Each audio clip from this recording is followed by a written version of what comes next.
Okay, so we're gonna use a medium-sized buffing brush for the cheeks. Get ka ng blush and then tap the excess dito sa side para even yung pagkakalagay niya doon sa brush. Before putting it sa face mo, you need to test it sa likod ng kamay. Kailangan medyo faded na siya because we want to build the color. So, konting tap pa yan. It's much better. Yes. Now, since your face shape is the long category, it's oblong, you have two choices. So, number one, you can do the round blush. So, when we say round blush, andito lang siya sa apples ng cheeks.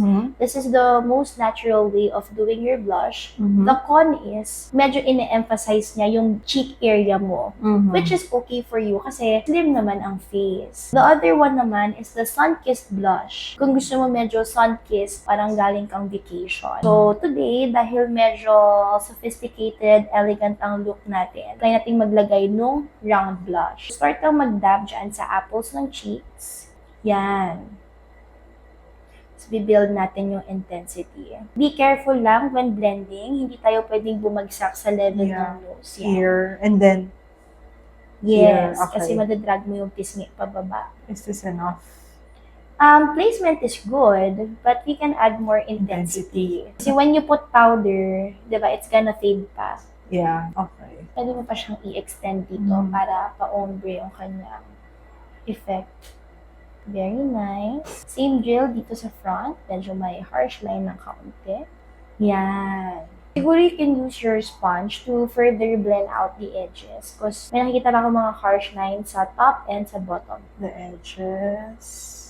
Are you okay with the intensity, the color, or you want more? More. More, okay. No, kasi later, diba, medyo magano siya because of the powder. I shouldn't smile. No, oo, kasi mako-concentrate yung blush doon sa cheek. The excess, you can blend a little doon sa may ilalim ng under eye. Parang towards yan.